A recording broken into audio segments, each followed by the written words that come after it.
เหมือนเป็นแบบน้องคนหนึ่งด้วยอะไรเงี้ย โอเค แต่ถามว่ามีแบบปิ๊งแบบแอบชอบแบบขนาดแบบชัดเจนอย่างนั้นเลยไหมผมว่ายัง โอเค มี ยาย่า ลาย ฮะ อ้าวเดี๋ยว รู้สึกว่าแบบอยากนั่งขึ้นรถตู้เนี่ยคือพี่กูอย่านั่ง คือถ้าย่านั่งนี้แล้วคือข้างๆคือของกู เมื่อก่อนเราอาจจะแบบ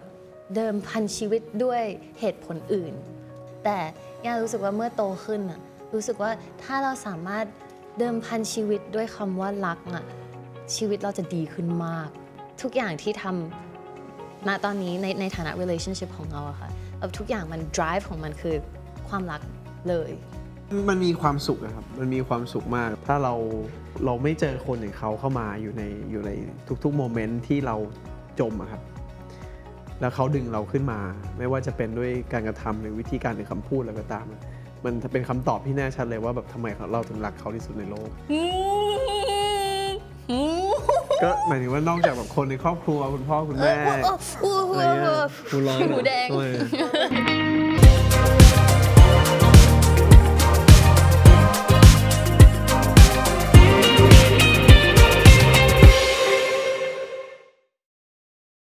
สวัสดีครับ สวัสดีครับ เทคเดียวผ่านเรียบร้อยยอดเยี่ยมมากๆขอบคุณมากๆนะครับ เดี๋ยววันนี้ที่เราจะคุยเรื่องวันนั้นกัน ก็เดี๋ยวจะเป็นผมจะเปิดหลาย ๆ ภาพเนาะใน Instagram แล้วก็ลองช่วยกันดูว่าแต่ละภาพมันสำคัญมันมีความหมายกับทั้งสองคน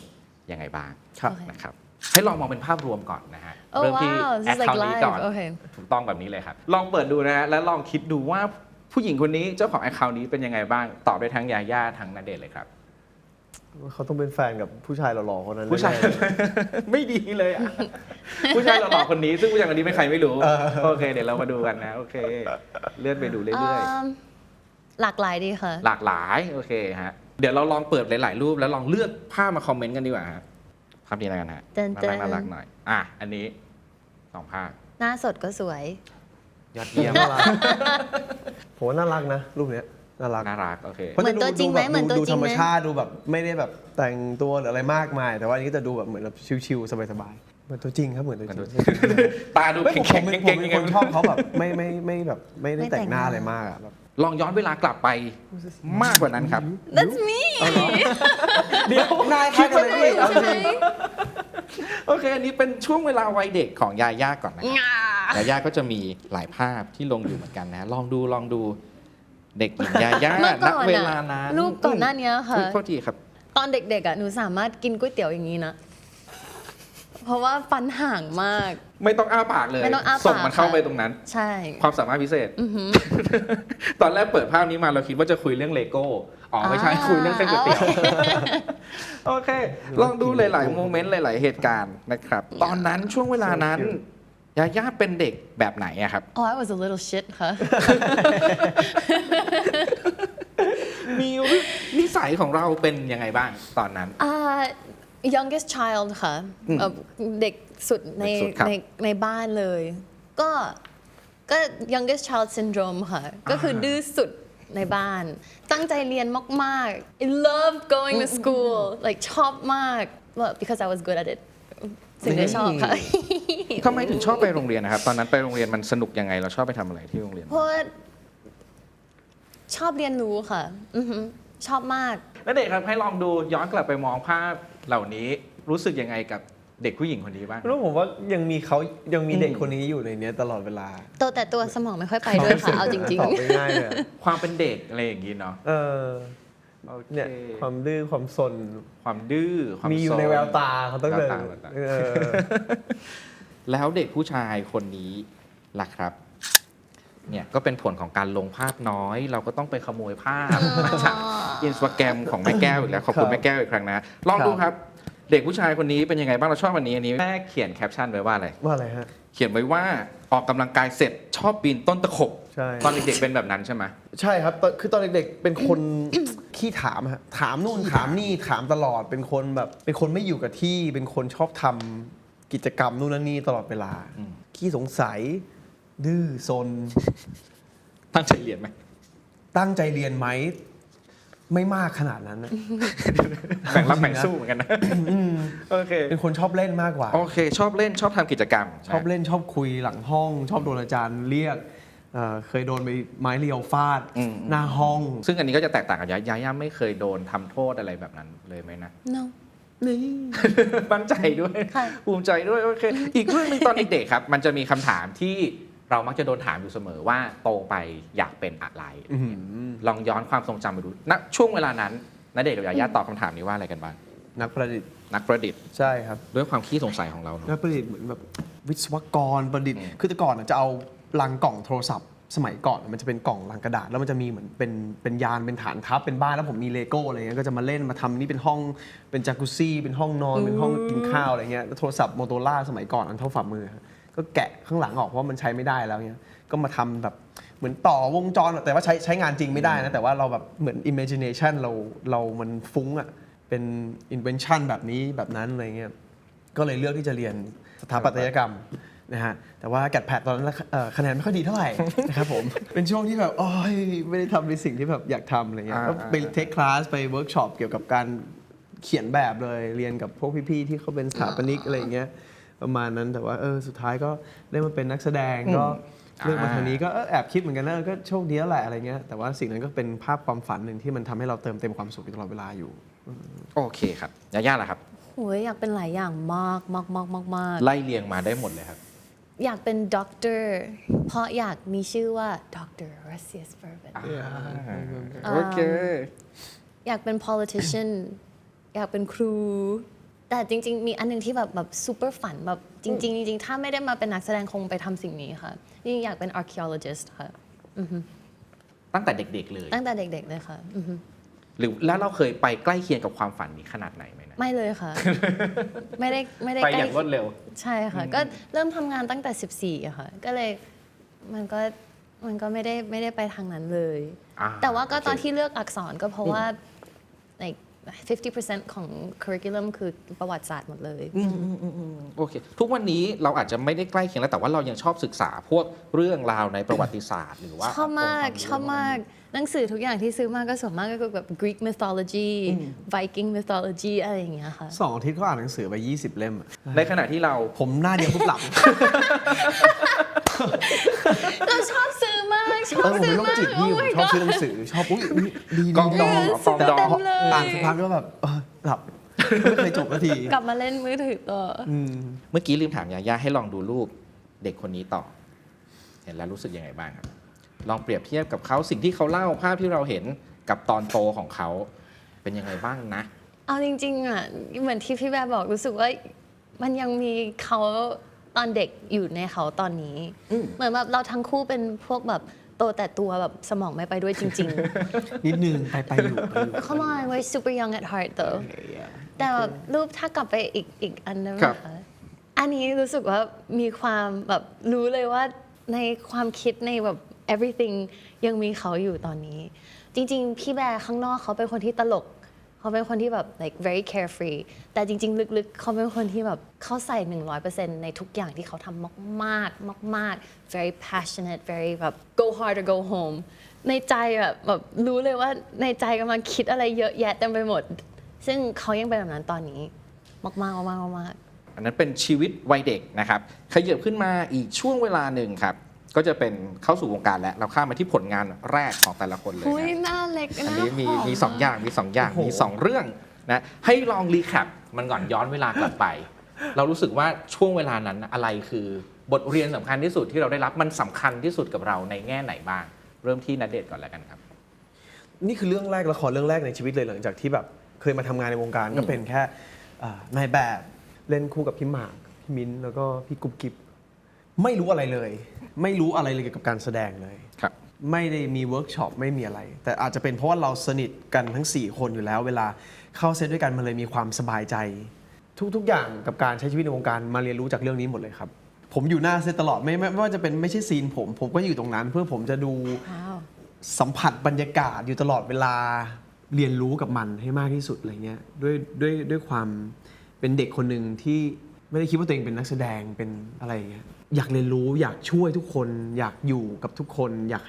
ให้เราได้มีโอกาสได้ทำในสิ่งที่เขาทำบ้างเนี่ยเห็นช่างไฟเก็บเราก็เก็บเห็นเขากินข้าวอยู่ปูเสื่อแล้วก็ไปนั่งกินกับเขาบทเรียนแรกครับคือบทเรียนที่ทำให้เรารู้เลยว่าเราจะต้องอยู่วงการเนี้ยในฐานะของนักแสดงในกองไทยของเมืองไทยนะครับอยู่แบบไหน โอเคครับ ตอนนั้นความชอบเรื่องการแสดงของเรารู้สึกอินเราชอบกับสิ่งนี้ขนาดไหน ไม่เลยพี่ศูนย์เลย ให้ทำอะไรก็ทำนะฮะฟิลได้บ้างไม่ได้บ้าง อ่า ได้หลอกติดบ้าง พูดไม่ โอเค ถูกบ้างฟิลลิ่งไม่ได้บ้าง แต่เขาก็คงมีวิธีการตัดต่อช่วยอะไรอย่างเงี้ยแต่ถามว่าเรารู้สึกชอบในการที่เราได้อยู่ในบรรยากาศแบบนี้ อยู่กับสังคมของกองถ่ายที่มันมีแต่เสียงหัวเราะมีแต่ความสนุกนะคือเข้าใจว่าเขาอาจจะเครียดกันมาบางภาคอาจจะเป็นพีโปหรืออะไรเงี้ยแต่ว่าณเวลานั้นคือมันตลกเราพยายามที่อยากให้คนอื่นตลกด้วยแล้วก็ทำอะไรที่มันแบบไม่ make sense ทำอะไรที่มันตลกให้กับเขาได้มีเสียงหัวเราะบ้าง ตอนนั้นยาย่ารู้จักณเดชน์ขนาดไหนแล้วบ้างครับตอนนั้น ไม่รู้จักกันเลยค่ะ ไม่เคยเจอกันด้วย โอ ค่ะ เค เคย แล้วได้เห็น เคยเจอแค่ตอนแฟชั่นโชว์ค่ะ อ๋อโอเค เขาบอกเขาเจอผมแต่ผมนอน Yeah นอนหลับอยู่ไม่เห็น หลับอยู่แบบข้างหลังแบบบน นอนกิ เก้าน ขี้ อี้เอามาแบบมาเรียงแล้วก็นอน โอเค งั้นไปที่ยาย่าครับ กุหลาบไร้หนามครับคำถาม เดียวกันเลย อะไรคือเหตุการณ์สำคัญอะไรคือบทเรียนที่เราได้รับจากเรื่องนี้บ้างครับ มันคือโมเมนต์แรกที่เราเหยียบเข้าไปในโลกใหม่ค่ะเราถือว่าแบบโชคดีมากๆที่เราเข้าไปแล้วมันเป็นประสบการณ์ที่ดีตั้งแต่ครั้งแรก เพราะว่าถ้ามันเป็นประสบการณ์ที่ไม่ดีตั้งแต่ครั้งแรกก็อาจจะลังเลในการทำต่อ เหมือนว่าผู้ใหญ่ทุกคนน่ารักมากๆพี่พลอยช่วยทุกสิ่งอย่าง เพราะว่าภาษาไทยหนูไม่แข็งแรงเลย อ่านบทยังแทบจะไม่ได้ค่ะ ต้องแบบฮะแล้วก็พูดไม่ได้เลยค่ะ โอเค ต้องแบบจำได้ว่าต้องอัดเสียงตัวเอง แล้วก็กลับมาฟัง เพราะว่าทุกคำเพี้ยนหมดเลยอะค่ะ ก็รู้สึกว่ายากมากยากแล้วก็เล่นโตกว่าตัวมากๆ แต่มันคืออารมณ์เหมือนแบบตอนที่เราไปทานข้าวบ้านเพื่อน แล้วเหมือนแบบเขาทำอาหารที่เราไม่เคยกินนะคะแล้วเราก็ลองกินดูแล้วก็ อร่อยดี taste quite good ก็เลยแบบต้องพยายามต่อไปอือหือ โอเค แต่อาจจะไม่ได้สนุกเท่าพี่แบร์เพราะว่า ไม่ได้เป็นม้วนสายไฟเลยครับ ไม่ได้เป็นม้วนสายไฟ นั่งฟังตัวเองว่าอ๋ออันนี้พูดไม่ชัดตอนนี้อันนี้อะไรอย่างเงี้ยค่ะ โอเค ซึ่งเราก็พยายามทำสิ่งนั้นมาตลอดตั้งแต่ตอนนั้นเลยเป็นต้นมาใช่ไหม ค่ะ แล้วตอนนั้นด้วยความที่มันยากด้วยความที่เราก็อาจจะยังไม่ได้รู้เรื่องหลาย ๆ อย่าง แต่ว่าความคิดเรื่องการเป็นนักแสดงของเราชัดเจนตั้งแต่ตอนนั้นไหมว่าโอเค หลังจากนี้นี่คือเฮ้ยเราชอบ ไม่ ยังเหมือนกัน โอเค ตอนนั้นยังแต่เราก็คล้ายๆกันคล้ายๆกับนั้นเด็คือสนุกดี สนุก ในกา ใช่ รที่ ค่ะ เราได้ทำสิ่งนี้ แล้วก็รู้สึกแบบอาจจะเพราะว่าไม่รู้สิหนู fascinate ง่ายด้วยค่ะ รู้สึกว่าแบบว้าวแบบมันว้าวมากๆแบบทุกอย่างมันว้าวสุดๆไปเลย ก็เลยอยากลองดูค่ะ โอเคณเดชน์นะครับได้เห็นยาย่าในผลงานนี้ไหมครับ ไอ้เรื่องนี้ผมเคยได้ดูนะ อืม ได้ดู ตอนนั้นเขาจะมีความสำเนียงที่ติดความเป็นลูกครึ่งฝรั่งอยู่ แต่โชคดีว่ามันเป็นละครที่แบบนางเอกละเมียดละไมก็จะพูดช้าได้อะไรเงี้ย ครับ ตอนนั้น ขยับขึ้นมาเรื่อยๆครับ อันนี้ก็จะเป็นผลงานแรกที่ได้เล่นด้วยกัน ให้ลองย้อนกลับไปก่อน งั้นโมเมนต์ไหนที่เราได้เจอกันจริงๆ เหมือนเขินไปแล้ว ถามต่อไม่ได้แล้ว เหมือนโมเมนต์ไหนที่เราได้เจอกันจริง ๆ แล้วคราวนี้อาจได้คุยกันได้รู้จักกันจริง ๆ แล้วตอนนั้นมันเป็นแบบไหนลองรีแคปย้อนเวลาให้ฟังนิดนึง The casting ใช่ cast โอเค เราทุกคนไปแคสเรื่องนี้ค่ะที่ช่อง ใช่ 3 โอเค นักแสดงทุกคน แต่เป็นไลฟ์แคสนะคะแบบนั่งต่อหน้าผู้กำกับหลายๆคน โอเค สิ่งแรกที่ผมเดินเข้ามาในห้องแคสติ้งแล้วผมก็เดินเข้าไปหาพี่หมากกับพี่บอยทันทีเลย เพราะว่าผมรู้สึกว่าผมนั่นคือผู้ชาย โทษนะพี่ไม่ได้แบ่ง เข้าใจ พวกนั้นแต่ว่า ถ้าเป็นเราก็จะคล้ายๆ ผมเดินไปหา แหละ ผู้ชายก่อนเลยต่อให้ผมไม่รู้จักเขามากขนาดไหนแต่ผมแน่ๆผมรู้จักพี่หมากเข้าไปอยู่นั่นเลยแล้วก็แบบเฮ้ยต้องทำอะไรวะพี่ต้องทำอะไรบ้างวะมันเป็นไงบ้างวะพี่แคสติ้งคืออะไรวะ โอเค อะไรเงี้ย Yeah. แล้วก็สักพักหนึ่งก็เห็นกลุ่มสาวๆนั่งอยู่กันอีกฝั่งหนึ่ง โอเค Was I there ใช่ เขาอยู่ปะ ใช่ใช่ อืม ย่าก็อยู่มีมิ้นท์มีคิมมีพี่มากกี้มีอะไรเงี้ย Yeah. แล้วก็เขาก็ให้มาเล่นกับทีละคนเลยสลับใช่ถ้าจำไม่ผิดนะสลับไปสลับมาสลับคนนี้เล่นกับคนนี้ เพื่อให้ผู้จัดได้แบบดูความหลากหลายของเคมี แล้วยาย่าไม่ได้อยู่ แล้วย่า ในห้ น่า อง จะ นั้น ตาม เหรอ มาอีกทีนึง หนูไม่ได้ของหนูคือเขาจับกับพี่แบร์เลย ไม่ได้ให้ย่าไม่ได้นั่งกับใครเลยแบบไม่ได้ต่อบทกับคนอื่น เขาใส่กระโปรงลูกไม้สีหน่อยเสื้อยืดสีด โอ้ย ำใช่แล้วก็ ย่า แบบเด็กมาก แม่นนะ แบบตัวเล็กนิดเดียวเองอะไรเงี้ย โอเค ผมรู้สึกว่าเขาทำไมโคตรเด็กเลยวะแบบเด็กมากอะไรเงี้ยก็แบบแต่แอบเขินอยู่เพราะว่าเกรงอ่ะอะไรเงี้ยเขาก็ให้ ป้าแจ๋วกับพี่แหม่มก็ให้เข้าคู่กันลองคุยกันดูอะไรเงี้ย จำได้ว่าแบบรู้สึกว่าแบบโหเล่นดีจัง เหรอ เนี่ยแบบรู้สึกว่าแบบ wow this guy is like เก่ง ตอนนั้นมีแววความรู้สึกสปาร์กอะไรแปลกๆไหมว่าคนนี้อาจจะเราอาจจะชอบคนนี้หรือสนใจอะไรเป็นพิเศษในคนนี้ก่อนไหมย้อนไปที่ตอนนั้นก่อนนะ เอาจริงๆนะ ของหนูอะไม่ตอนนั้นเครียดมากว่าแบบ โอเค แบบไลฟ์แอคชั่น โอเค ให้เขาดู แต่ที่อย่างแรกที่แบบอันนี้ไม่ได้อวยนะ จังหวะมันถูกกันมาก ๆ ค่ะ รู้สึกว่า like โอเคนั่นเองแหละครับ ไม่ตอนนั้นผมน่าจะเหมือนกันอะคือมันมีเรื่องต้องคิดต้องทำอะไรเยอะ โอเค ตื่นเต้นด้วยอะไรด้วย กลัวไม่ได้งานด้วย ปากท้องสำคัญกว่าตอนนั้น ใช่ ปาก แต่ ท้อง ว่า สำคัญกว่า แต่เชื่อไหมว่า ต่อให้เขาบอกว่าตอนแคสติ้งเราเล่นดีอะแต่พอถึงวันเริ่มแรกที่ถ่ายแล้วเปิดกล้องถ่ายจริงๆนะที่ฟาร์มโคนมสระบุรีรู้บอกว่าผมประมาณ10 เทค หนูอยากกลับบ้าน แล้วพี่คนนี้เขาก็แบบไม่ได้สักที จนตอนที่ playback อะค่ะ หนูว่างับคำเขาตลอดหนูแบบ พยายามช่วยอะ แบบงับ dialogue พี่แบร์ให้ตลอดเลย เป็นเพื่อนร่วมงานกันตามปกติ แล้วก็ร่วมงาน ครับ เล่นด้วยกันมาเรื่อยๆ หลังจากนั้นความรู้จักกันความเข้าใจกันการมองเห็นอะไรในตัวอีกคนหนึ่งมันเปลี่ยนไปยังไงบ้างณเรื่องนี้ก่อนครับดวงใจอาคนี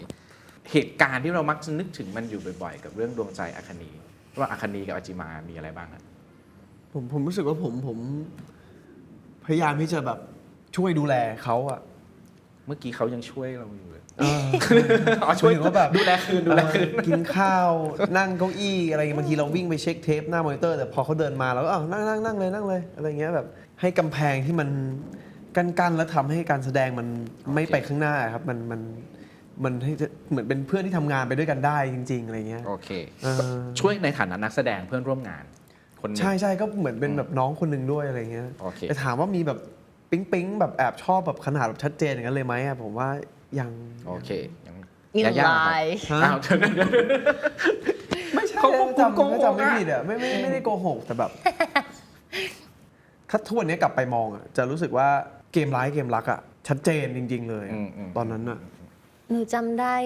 ว่าตอนที่ถ่ายเรื่องเนี้ยแบบเขามิวต์มาก เขาไม่คุยกับหนูเลยแบบ2-3 คำต่อวันค่ะ แล้วคุณบอกว่าคุณจะไปทลายกำแพงเขาได้ไง ไม่รู้ก็หยิบไปเอาเก้าอี้ เขา ให้นั่งอะไรเงี้ย เขาท หรือ ำ ผมชอบแต่ผม โดย ทำ แบ ตัว บ ไม่ถูก ไม่ หรือเปล่า พูด verbally แค่นั้นเองค่ะเหมือนแบบทุกอย่างจะแบบเอ้ยสวัสดีค่ะพี่ณเดชน์สบายดีไหมครับ ครับ ขนาดนั้นเลยเหรอ very quiet แบบเงียบมากๆจำได้เลยว่าแบบเหมือนจะร้องไห้ด้วยครั้งหนึ่งเพราะว่าพี่ๆอ่ะพี่บอยพี่หมากพี่อ้ำมาแซวหนูว่าแบบมีผู้ชายคนหนึงแบบอยากจับมืออยากนู่นนี่อะไรหนูไม่เข้าใจสิ่ง เหมื นี้ อนสมัยประถมเลยอะ ใช่แล้วก็ไม่เข้าใจสิ่งนี้แล้วก็แบบเหมือนแบบไม่ชอบให้คนมาแซวในทางนั้นแล้วก็จำได้ว่าร้องไห้ จริงเหรอ Yeah I didn't know this ตอน คุณ ที่ ไม่ ไป รู้ว่าคุณเป็นส่วนหนึ่งที่ จำได้ ทำ เล ให้ ย เขาร้องไห้ ตอนที่ไปกองขอโทษค่ะตอนนี้ไปกองพี่ออฟเรื่องสุดท้าย อ๋อ ใช่ ตอนนั้นน่ะชอบแล้ว แล้วถ้าเป็นตอนเด็กๆอะเวลาโดนแกล้งอะเหมือนพวกแบบพี่บอยพี่หมากก็จะเป็นแบบนี้เหมือนแบบถ้าเป็นเด็กๆว่าแบร์ชอบย่าแบร์ชอบย่าอะไรอ อา ย่าง ร เงี้ย มณ์ประมาณนี้เลยร้องไห้จำได้เลย ซึ่งตอนนั้นน่ะหลายๆ คนที่โดนแบบนั้นน่ะเขาจะรู้สึกแย่กับคนที่มาชอบเราไปเลย ตอนนั้นยาย่าเป็นแบบนั้นไหม นิดหน่อย โอเค อันนี้เริ่มนิดหน่อยเพราะว่าไม่อยากโดนแซวไม่ชอบโดนแซ ไม่ช ว อบโดนแซว แต่เราเริ่มแล้วเริ่มมีกลิ่นเริ่มชอบแล้ว แล้วผมก็คงผู้ชายพี่ก็แบบแบบ เราไปคุยกับพวกเขาไหมว่า ก็ เฮ้ย คงปรึกษา ชอบ คงคุยอะไรอย่างเงี้ยครับ แต่ก็ไม่ได้แบบขนาดนั้นนะ นี่แหละเขาบอกแล้วอย่าไปปรึกษามันก็แบร์ชอบย่า โอเค ทีนี้ก็งั้นเดี๋ยวก่อนที่ไปเรื่องอื่น การเป็นคู่ครับ อันนี้มันก็จะเกิดคู่ ใช่อันนี้คือครั้งแร ตอก น เลย นี้ ที่รู้จักกับคำว่าคู่จิ้น ความรู้สึกช่วงนั้นเป็นยังไงบ้างครับกับสิ่งนี้การจับคู่ของเราสองคนแล้วมันก็กลายเป็นปรากฏการณ์นะ เป็นคู่ขวัญแห่งปีเป็นอะไรอย่างเงี้ยมากมาย ปิดกล้องไปแล้วมันเกิดขึ้นหลังจากละครออนอะเนาะ ครับ หลังจากนั้นเราก็ได้กลับมาทำงานกันอีก งานข้างนอกนะ ครั เป็ บ นงานข้างนอกงานอีเวนต์งานโฆษณางานอะไรอย่างเงี้ย ถ่ายแบบต่างๆ ใช่ครับ ก็เต็ม ใช่ ไปหมดเลย เจอแบบเกือบทุกวันเลยค่ะ เพราะว่าเราทำงานเยอะมากเนาะช่วงนั้นอะ ช่วงนั้นความรู้สึกในวงการบันเทิงของเราเป็นยังไงบ้าง หลังจากผลงานนี้มันออกไป เริ่มมั่นใจขึ้นมาหรือว่าเริ่มอินกับมันขึ้นมาบ้างไหม ผมจำไม่ได้นะ แค่รู้สึกว่าผมสนุก สนุกยังสนุกอยู่โอเคครับ สำหรับย่ารู้สึกว่าเอาจริงๆถ้าย้อนกลับไปคิด ทุกอย่างมัน blurry นิดหน่อยค่ะมันเบลอนิดหน่อยเพราะว่าทุกอย่างมันเกิดขึ้นเร็วมากมันคืออารมณ์เหมือนข้ามคืนนะคะก็รู้สึกว่าแบบเอาจริงๆรู้สึกกดดันเพิ่มขึ้นมีช่วงที่รู้สึกว่ารับมือกับชื่อเสียงรับมือกับความสำเร็จที่เข้ามาไม่ค่อยถูกรับมือไม่ค่อยได้ปรับตัวไม่ค่อยทันกันไหมครับของย่ามีอันเดียวเลยค่ะเหนื่อย เพราะว่าทำงานเยอะมากแบบทำงานเยอะมากจริงๆแล้วอันเดียวที่ปรับตัวไม่ได้เพราะว่ารู้สึกว่าเหนื่อย นั่นเด็ดเหรอครับมีแค่แบบรู้สึกว่าแบบต้องตื่นเช้ามาตีสี่เพราะต้องขับรถตู้ต้องมารับแล้วต้องออกไปถ่ายที่เขาใหญ่อะไรเงี้ยแล้วก็รู้สึกว่าแบบทำไมต้องมาทำงานอะไรอย่างงี้วะ เปลี่ยนแล้วนะความคิดเปลี่ยนแล้วไม่อยากได้ตังค์แล้วอยากกลับไปเป็นแบบเด็กแบบมหาลัยแบบเด็กมัธยมอ่ะอยากแบบใช้ชีวิตเพื่อเป็นนักศึกษากันไปเที่ยวกันหลังจากจบม .6 ไม่มีโอกาสได้ไปนะครับเหมือนกันใช่คิดดูว่าเราต้องแบบเก็บอะไรบางอย่างอยู่ข้างในตลอดเวลาเปิดฝักบัวร้องไห้อยู่ในห้องน้ำจริงไหมเนี่ยแบบน้ำตาซึมออกมาแบบแค่รู้สึกเองว่าแบบอะไรวะเนี่ยทำไมกูต้องทำอะไรขนาดนี้วะโอเคจำเป็นหรือเปล่าอะไรเงี้ยเป็นเหมือนกันเลยตอนนั้นเรียน IB ด้วยค่ะแล้วมันยากมากแล้วก็รู้สึกว่าเอาจริงๆยากเป็นพวก perfectionist ค่ะคือทำอะไรแล้วอยากให้มันได้เท่าที่มันควรจะ like that I can do อะไรอย่างเงี้ยค่ะแล้วรู้สึกว่าแบบมันไม่ดีสักอย่างเลยเพราะว่าเราให้เวลาให้แต่ละอย่างเต็มที่ไม่ได้โอเคเกิดคำถามคล้ายๆกันครับคือเรากำลังทำอะไรอยู่มันจำเป็นหรือเปล่าณตอนนั้นคำตอบของมันคืออะไรที่ทำให้สุดท้ายเราก็ยังทำงานนี้ต่อไปเรื่อยๆผมคิดถึงครอบครัวผมเพราะตอนนั้นป๊าเริ่มที่จะปิดบริษัทแล้วเกษียณตัวเองเพราะฉะนั้นรายได้ที่เกิดขึ้นในครอบครัวหลักๆเลยนอกจากอพาร์ตเมนต์ที่ขอนแก่นอะไรเงี้ยก็จะต้องเป็นผมเพราะฉะนั้นก็มันคงเป็นอะไรที่ตัดสินใจได้ไม่ยากอะไรเงี้ยแล้วก็โอเคเราก็ยังมีงานที่ต้องทำอยู่อีกเยอะอะไรเงี้ยก็ปุ๊บแป๊บเดียวภายในไม่กี่นาทีก็กลับมาเป็นณเดชน์ที่ต้องไปกองละครอยู่ทุกๆเช้าเลยโอเคย่าแหละครับย่าคิดว่ามันคือโมเมนต์ที่ก้าวลงจากรถคือนั่งในรถตั้งแต่บ้านจนถึงหน้ากองคือแบบแต่ตอนที่ไปถึงหน้าเซตอะค่ะ vibe มัน infectious มากๆไปถึงปุ๊บแล้วแบบโหมนุษย์ตั้ง100 กว่ามนุษย์อยู่ตรงนี้เพราะฉะนั้นความรับผิดชอบมันครอบงำทุกอย่างโอเคในช่วงนั้นทั้งคู่มีความรู้สึกคล้ายๆกันครับแล้วมันได้มีโอกาสแบบรับรู้ความรู้สึกของกันไหมว่าเฮ้ยเราก็เครียดคนนี้ก็เครียดแล้วแบบมีได้คุยกันแลกเปลี่ยนกันอะไรอย่างนี้บ้างไหมเอาจริงๆอีกอย่างที่อยากไปทำงานเพราะรู้สึกดีใจที่ได้เจอโอเคอันนั้นคือเป็นอีกเหตุผลหนึ่งนะแต่เราก็ยังไม่ได้คุยอะไรกันแบบในเรื่องแบบเฮ้ยความรู้สึกเป็นยังไงเครียดหรือเปล่าทุกคนทำยังไงยังไม่มีแต่อยากไปเพราะว่าได้ไปทำงานกับคนนี้ล่ะครับ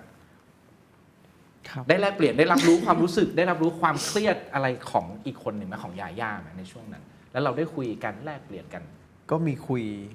เรื่องปัญหาเรื่องอะไรกันอยู่ครับมีแบบเขาบ้างไหมอยากไปทำงานเพราะว่านี่จะได้ไปแน่นอนผมรู้สึกว่าแบบอยากนั่ง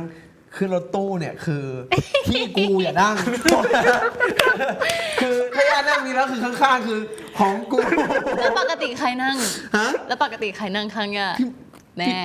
ใช่ไม่แต่ไม่ได้หมายถึงแม่นะฮะแต่พูดเปรียบเปรยใช่คือแบบ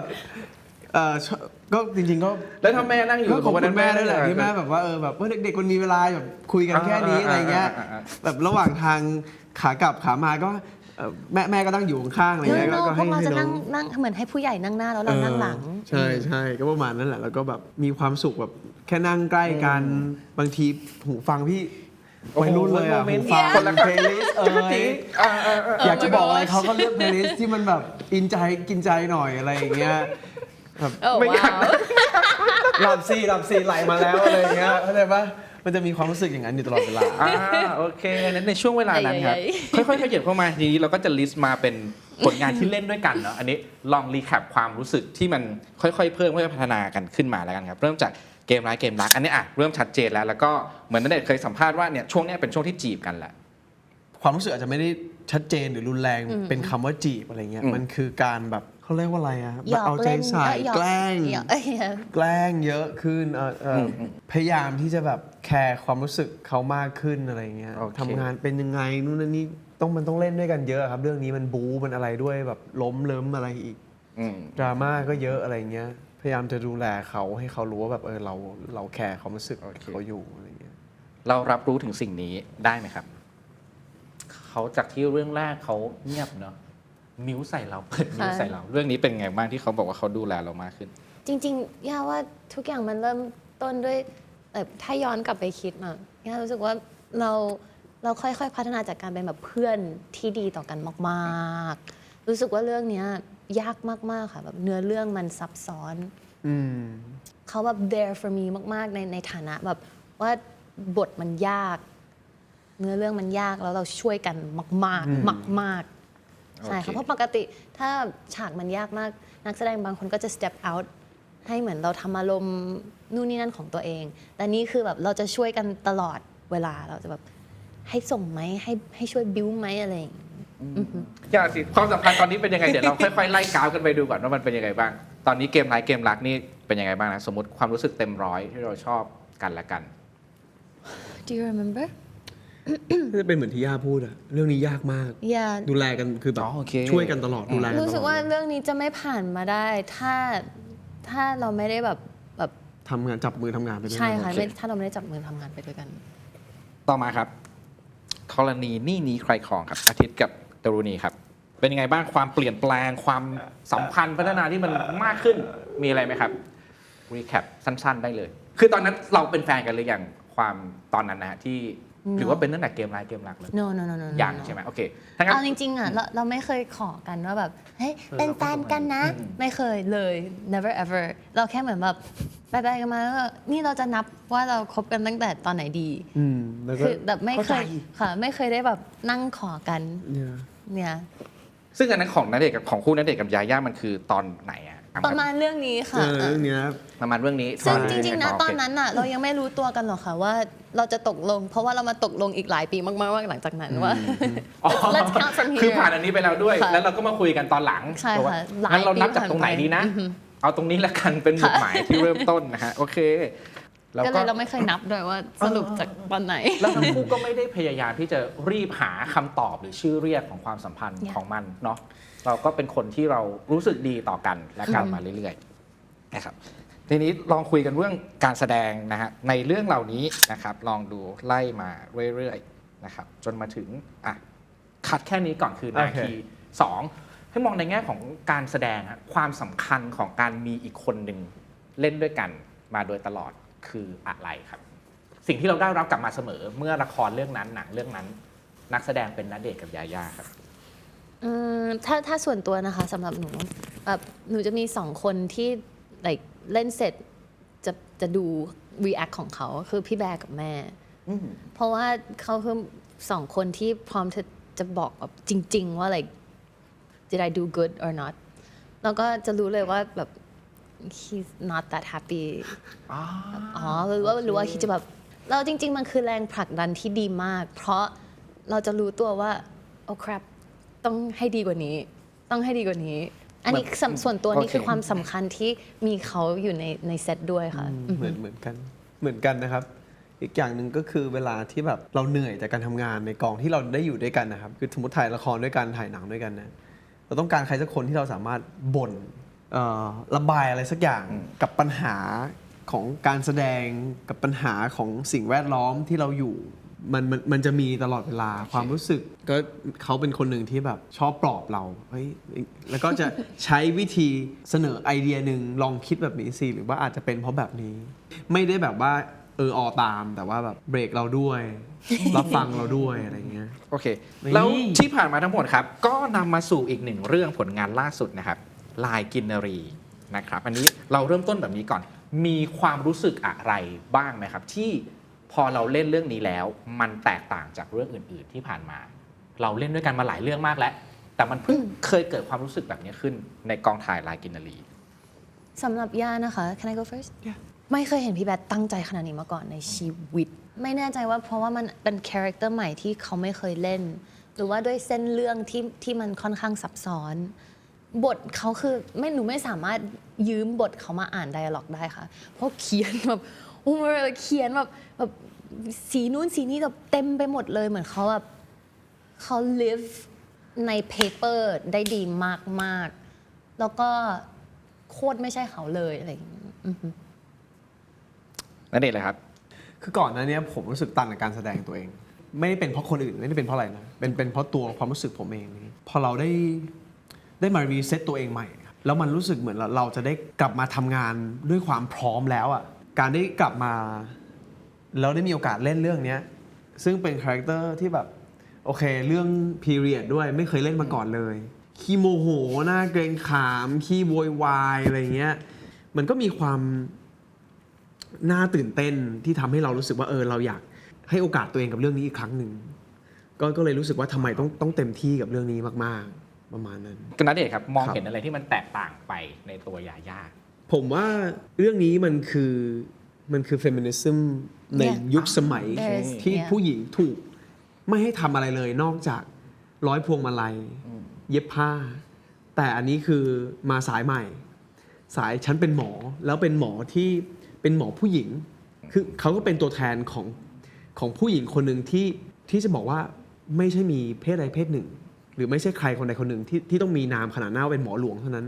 แต่เขาเป็นผู้หญิงชาวบ้านคนหนึ่งที่มีองค์ความรู้เดียวกับหมอหลวงเลย และเขาต้องการจะพิสูจน์ตัวเอง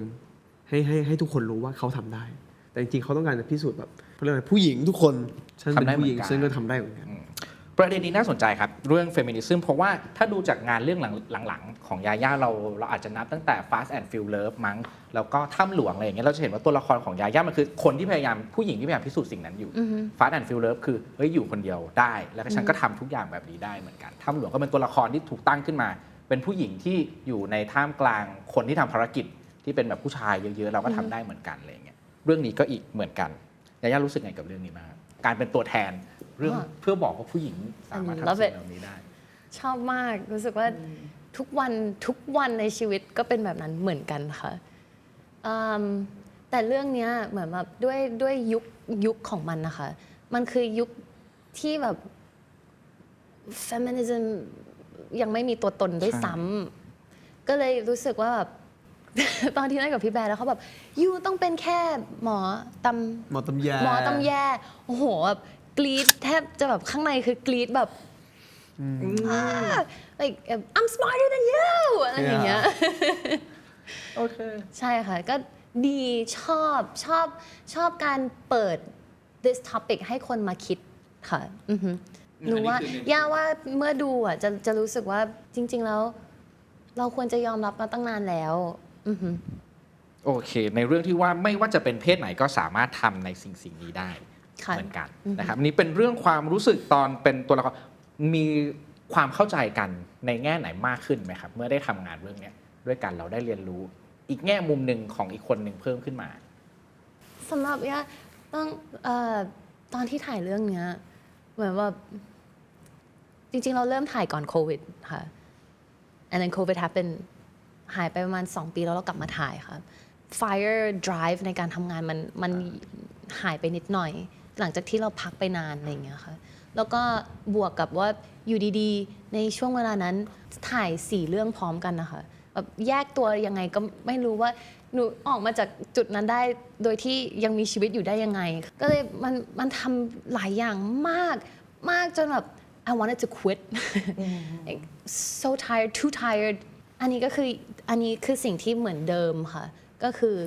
ตอนที่ไปทำงานเรารู้สึกว่าแบบโอเค I'll go to work because จะได้เจอ แต่อันนั้นคือแค่ส่วนหนึ่งค่ะแต่จริงๆเราก็ยังแบบ passionate ในการทำงานแต่ว่าอย่างหนึ่งที่เหมือนเดิมคือไปทำงานแล้วดีใจที่ได้เจอค่ะเพราะว่าพองานมันเยอะมากๆสุดท้ายแล้วการที่เราได้ทำงานร่วมกับเขาคือช่วงเวลาที่เราจะได้ใช้เวลาร่วมกับเขานั่นแหละนั่นเองแหละครับลึกๆเวลาเราโทษนะเวลาคนที่แบบมีประสบการณ์การแสดงทั้งคู่เงี้ยมาเจอกันอะ yeah เราจะทะเลาะกันบ่อยๆเราจะทะเลาะกันบ่อยๆคือไม่ อาจจะไม่ใช่มันเป็นเรื่อง ไม่ได้ เล็กๆ ทะเลาะ เป็นทะเลาะ ไม่ได้ทะเลาะกันแต่เหมือนเราแบบ เออ มัน เขาเรียกว่าอะไร ดีเบตกันแล้วกันค่ะ ดีเบตประมาณนั้นแหละแต่ผมใช้คำนี้เฉยๆอะไรเงี้ย โอเค เพราะว่าผมรู้สึกว่ามันตลกดีคือเป็นแบบเรื่องนอนเซนส์อะนอนเซนส์หมดเลยอะไรอย่างเงี้ยแต่แบบนี่ไม่เอาไม่เอาอย่างงี้ ทำไมถึงเล่นแบบนี้แบบอะไรอย่างเงี้ยเนาะ ก็จะแบบมาเถียงกันทีหลังอะไรอย่างเงี้ย เรา ก็แบบ เราไปคนละสายณเรื่องนี้ค่ะ นึกออกไหมคะว่าแบบณตอนนั้นเล่นหนังแบบมาสายมินิมอลนิดหน่อย โเค อันนี้คือแบบ ขุดเลยอะ dragging everything from the bottom of my soul ร่าอะไรอย่างเงี้ยค่ะ แล้วตอนที่มาเจอกันในเซตก็จะแบบ ขิงกันเนาะมองขิงกันอย่างนี้กันนะว่าฉันจะมาทางนี้อันนี้ก็จะมาทางนี้โอเคเวลาดีเบตกันคือดีเบตกันหลังเซตใช่ไหมแบบไม่ได้แบบก็คือแบบมาคุยกันอีกทีหนึ่งหรือว่าก็คุยกันข้างหน้าเล คั ย ดก็มองกันแล้ว ส่วน ยิ้ม มา กั ก นแล้วครับ เราจะสื่อสารด้วยสายตาค่ะ ไม่พูดอะไรมากแต่แบบอะไรอย่างเงี้ย โอเค อันนี้ในเรื่องของความรู้สึกในการทำงานการแสดงก็ขัดแย้งกัน ตัวละครมันก็จะเป็นตัวละครที่ขัดแย้งกันตลอดด้วย ระหว่างคุณอินกับผู้ซ้อนเล่าเรื่องความสัมพันธ์ตรงนี้ให้ฟังหน่อยกันเราว่ามันน่าสนใจดีนะ ในตัวละครในเรื่อง เขาชอบบอกว่าผมเป็นไบโพล่า ว่าอิน อัน ชี นี้ วิตจริงเหรอคะหรือว่าใน ไม่ นัดเดทหรือหลวงอินนัดเดทหรือห ช่ ล วง วงอิ ที่ น เล่นละคร Oh yeah ช่วงที่เล่นละครอ่ะผมจะเป็นไบโพล่าอยู่ดีก็เสียงดังโวยวายขึ้นมาอยู่ดีก็แบบมาเล่นกับเขางุ้งงิ้งอะไรอย่างเงี้ยแต่ว่าไม่ใช่แบบมาโวยวายใส่คนอื่นนะมันเป็นเหมือนทริกเกอร์ที่เราจะเรียกตัวละครตัวนั้นกลับมาอยู่บนตัวเราได้อะหยิบดาบมาฟันต้นไม้เล่นอะไรอย่างเงี้ยบางทีก็เฮ้ยอะไรเงี้ยบางทีก็แบบ บางทีก็ใช้เขาเป็นคนเรียกกลับมา บางทีก็โวยวายค่ะแล้วแบบว่าอะไรอย่างเงี้ยแบบมุบมิบอยู่กับตัวเองเยอะมากค่ะแบบเหมือนแบบมันไม่หลุดนะคะรู้สึกว่า mentally เรื่องเนี้ยตอนที่คัดปุ๊บอะรู้สึกว่าหนูเป็นแฟนที่ดีมาก ทำไมอะ because I was there for you Oh, yeah. all the ใช่ time like แล้วจะเบรก จะ ผม เข้า ตล ไป อด แล้วก็ไป เลย นั่งแล้วก็แบบ are you okay แบบ เบรกผม โอเคแล้วก็เหมือนนัดเดทเหมือนเขียนแคปชั่นไว้อันหนึ่งที่เป็นของหลวงอินนี่แหละบอกว่ามันเป็นตัวละครที่ไม่ค่อยน่ารักเลย หรือว่าคือโดยส่วนตัวคือใช่อยู่ว่าตัวละครแต่ละตัวมีเหตุผลของมัน แต่ในฐานะเราเป็นนักแสดงเนี่ยบางทีเรารู้สึกว่าแบบทำไมได้ใจร้ายขนาดเนี้ยผมก็เลยจะมีความรู้สึกแบบเขาเรียกว่าไม่เห็นด้วยกับหลวงอิน แต่มันก็เป็นเรื่องที่ไม่ดีหรอกเราควรที่จะเข้าใจตัวละคร หาเหตุผลให้ว่าทำไมเขาถึงเป็นแบบนั้น แต่มันก็จะเป็นความรู้สึกเวลาเราเป็นณเดชน์อะไรอย่างเงี้ยที่ต้องมาดูทำไมใจร้ายอ่ะแล้วต้องแบบต้องทำพวกนี้โวยวายอะไรเงี้ยแต่ใครจะไปรู้ล่ะคนสมัย400 กว่าปีแต่ก่อนอาจจะโหดกว่านี้ด้วยซ้ำเพราะในยุคที่ผู้ชายเป็น ใหญ่ โอ้โห เต็ม เป็นใหญ่ ที่ เป็น แบบ โตนี่ 100% โอ้โหกดทุกอย่างได้เลย แล้วเป็นตำรวจในวังด้วย โอเค ที่เรียกว่าเฉดหัวใครก็ได้อะไรเงี้ย โอเค เมื่อกี้ถ้าตัวละครผู้ซ้อนของยาย่าเป็นตัวแทนหนึ่งในการบอกเรื่องเฟมินิซึมความไม่น่ารักของหลวงอินเขาโอเค ตัวละครอาจจะไม่ค่อยน่ารักเท่าไหร่ แต่ความไม่น่ารักของเขาหรือความสัมพันธ์ของเขาบอกอะไรกับคนดูบ้างครับ ผมว่าการเอาจิตใจไปฝังกับสิ่งที่มันหายไปแล้วมันผ่านไปแล้วหรือว่าเป็นสิ่งที่เรายึดถือไปไม่ได้แล้วอะไรเงี้ยมันเป็นความรู้สึกน่าสงสารและน่าสมเพช wow. มันเป็นความมันไม่มีแทนที่เราคิดว่าเราทุกข์แล้ว แต่คนรอบตัวเราอะทุกข์กว่าเรา เพราะว่าเราไม่รู้หรอกว่าสิ่งที่เรากระทำหรือเราพูดหรือเราแสดงออกไปเนี่ยมันกระทบจิตใจคนที่อยู่รอบข้างที่ยังอยู่เพื่อเรา ทั้งอยู่ด้วยความรักอยู่เพื่อช่วยเหลือเรามีได้ความรู้สึกแบบนั้นเมื่อเราสูญเสียของที่เรารักคนที่เรารักแต่อย่าลืมว่าต้องอยู่ต่อต้องดึงตัวเองกลับมาให้ได้ยาย่าล่ะครับมองเห็นอะไรในความไม่น่ารักของคุณของหลวงอินบ้างที่รู้สึกว่าสิ่งนี้เป็นประโยชน์นะกับคนดูที่จะได้ดูเรื่องนี้ หนูว่าอย่างหนึ่งที่พุทธซ้อนเข้าใจเขามากๆก็เลยไม่ได้รู้สึกว่าแบบคือแบบไม่ชอบขี้หน้านะ แต่เข้าใจว่าลึกๆแล้ว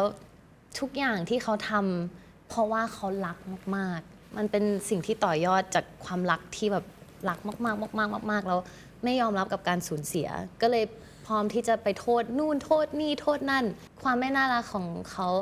ทำให้เราเข้าใจเขามากขึ้น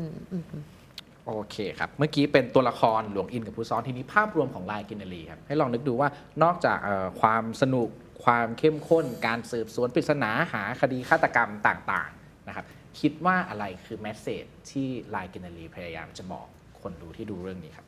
symbolism เยอะค่ะ ก็คืออย่างแรกที่พี่แบร์บอกก็คือมี feminism แน่นอน มีความรักแน่นอน ความรักแบบเยอะมากๆในเรื่องนี้ อัปเดตด้วยนะ ทันสมัยนะ เป็นความรักแบบเขาเรียกว่า LGBTQ อ่ะ yeah อ๋อ it's everything ใช่อยู่ในยุคนั้นอีกเช่นเดียวกัน ใช่ค่ะ ก็คือนอกจาก feminism แล้ว LGBTQ ก็กลับไปอยู่ในยุคนั้นด้วย ใช่ใช่ ซึ่งยุคนั้นถ้าเป็นตามปกติไม่มี LGBTQ มีไม่ได้ มีไม่ได้ใช่ เขา มี จะ ไม่ได้ ไม่พูด แต่แอบ ถึง มีใช่ โอเค จริง ๆ มันมีความ modernism อยู่ในเรื่องนี้ด้วย โอเค ค่ะอือฮึ เป็นละครพีเรียดที่มีความ modernism อยู่ในนั้น ผมว่าหลายๆคนน่าจะไม่เคยดูละครแนวสืบสวนสอบสวนที่มันเป็น period ด้วย yeah แล้วโอเคแน่นอนความสวยงามความละเมียดละไมของวัฒนธรรมในสมัยนู้นมันก็บ่งชี้อยู่แล้วว่ามันจะมีจังหวะของมัน แต่จังหวะที่ลุ้นระทึกสำหรับการสืบคดี ข้อข้องใจปมต่างๆเนี่ยมันจะเป็นอีกบีทหนึ่งที่มันจะคลอกับความช้าของพีเรียดไปเรื่อยๆตลอดเวลาอะไรเงี้ยผมว่ามันจะทำให้คนดูได้รับอารมณ์สองแบบไปในช่วงเวลาเดียวกัน ในฐานะที่ยาย่าชอบประวัติศาสตร์นะครับมาตั้งแต่แรกการได้เข้ามาเล่นในเรื่องนี้ลายกินนารีที่มันมีเรื่องประวัติศาสตร์มันมีตัวละครจริงที่เกิดขึ้นมีตัวละครสมมุติที่ใส่เข้าไปมีความเป็นโมเดิร์นิซึมที่ใส่เข้าไปรู้สึกยังไงบ้างกับประเด็นนี้ประวัติศาสตร์และความสมัยใหม่ที่มันเกิดขึ้น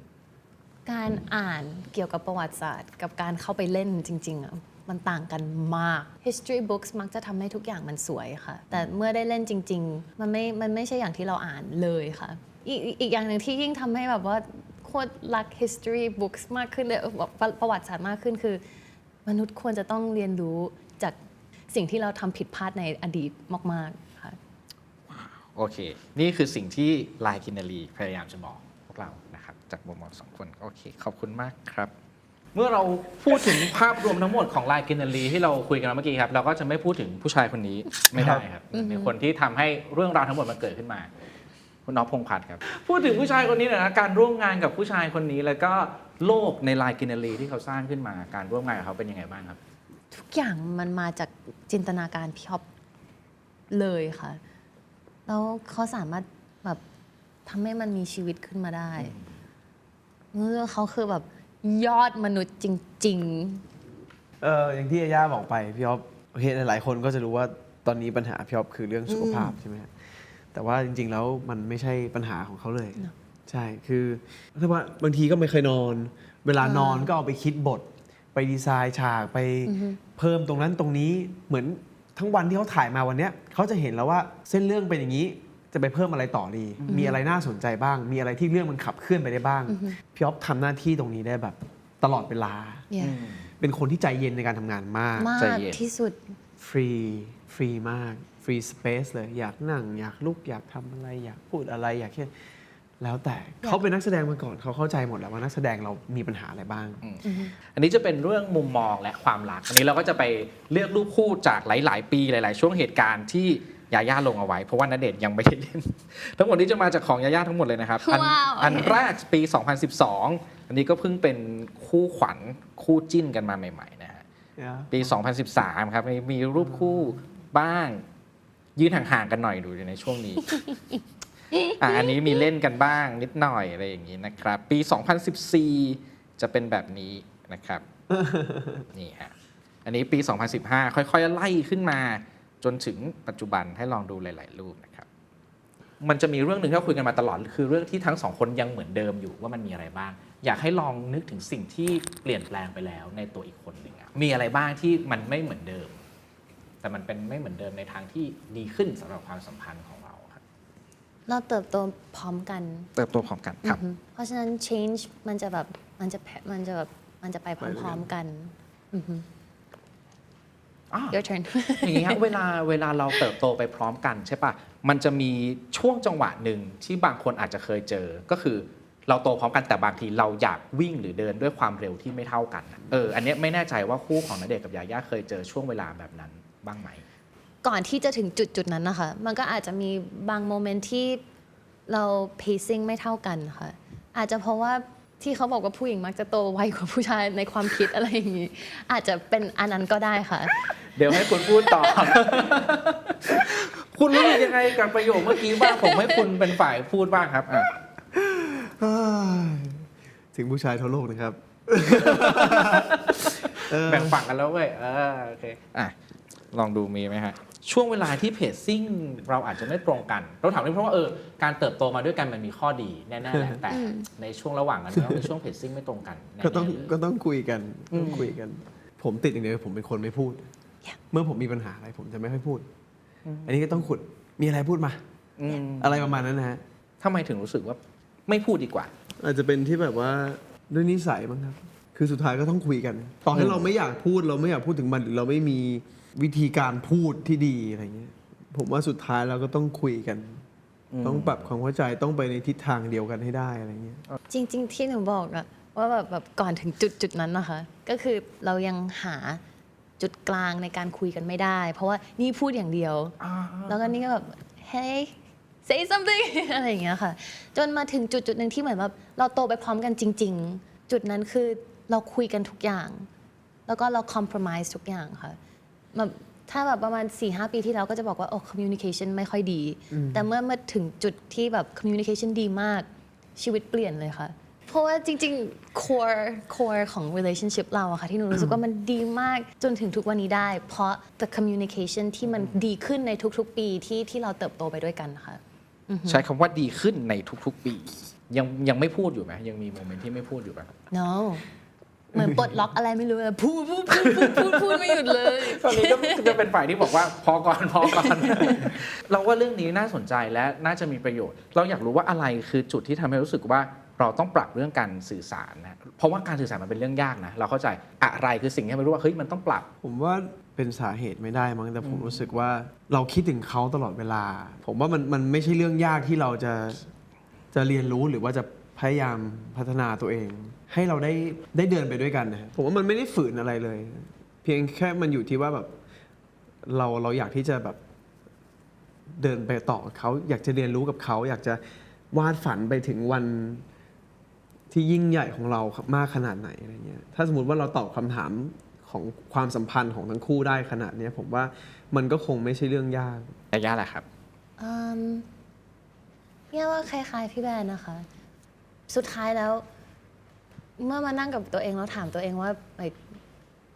อะไรคือสิ่งที่สำคัญที่สุดค่ะมันก็คือความ so cheesy อะไรอ่ะ love โอเค นั่นสุดท้ายแล้วแบบถ้าบวกลบคูณหารทุกอย่างแบบว่าปล่อยทิฐิทุกอย่างได้ แล้ว core ที่อยู่พื้นของทุกอย่างภายใต้ทุกอย่างมันคืออะไรมันก็คือความรัก ก็คือเราต้องพร้อมที่จะทำทุกอย่างเพื่อที่จะ for love โอเค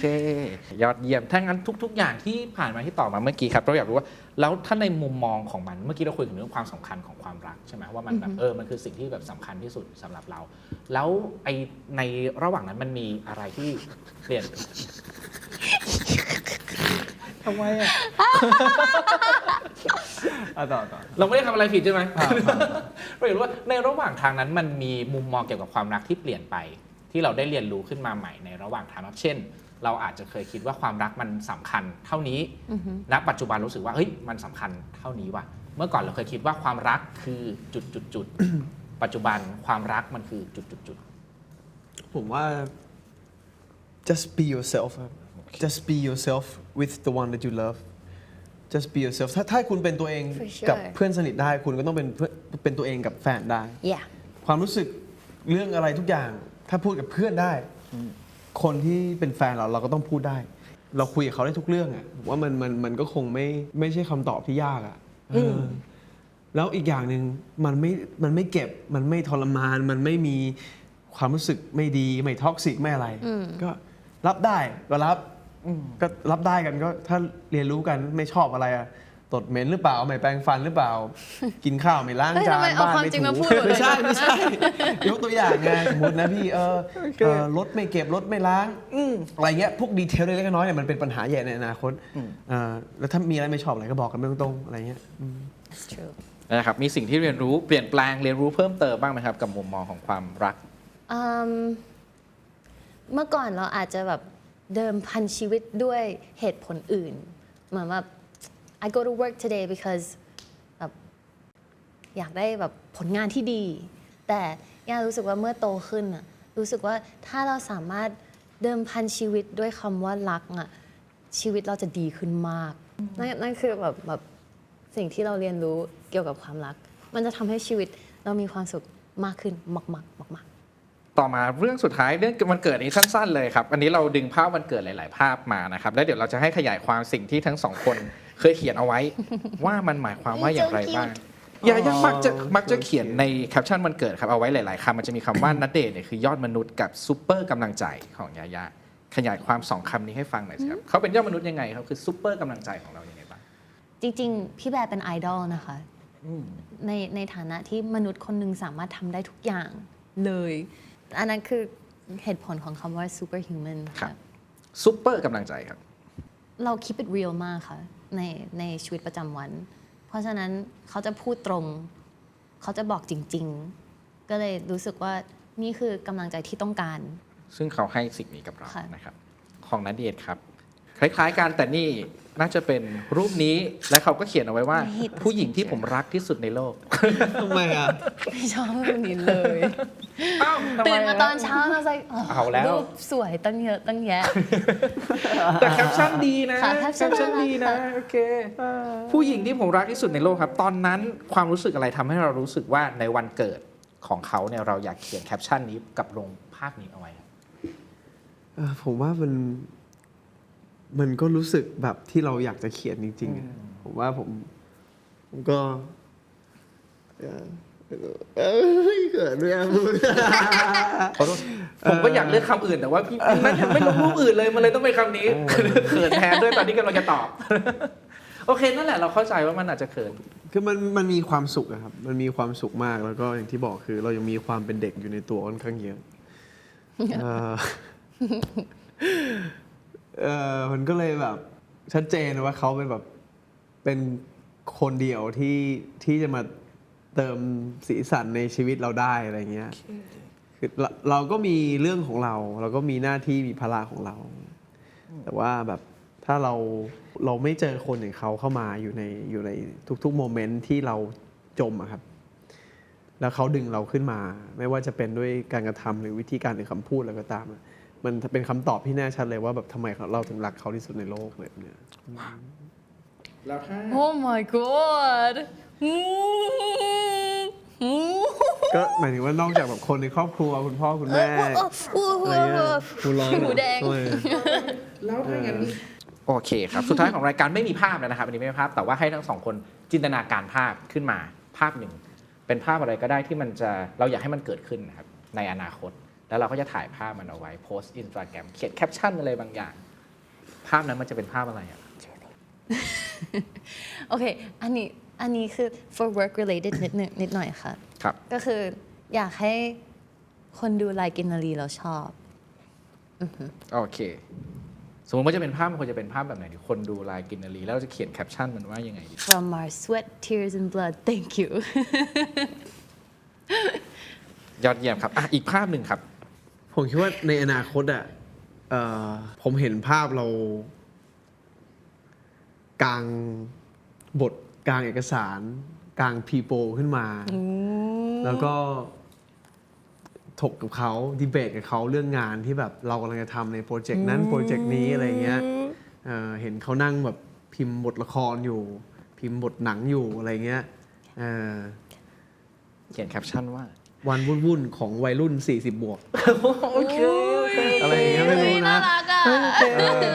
เป็นภาพในเขายอดเยี่ยมครับยาย่าภาพสุดท้ายแล้วครับ จะเป็นแค่รูปปากพี่แบร์เลย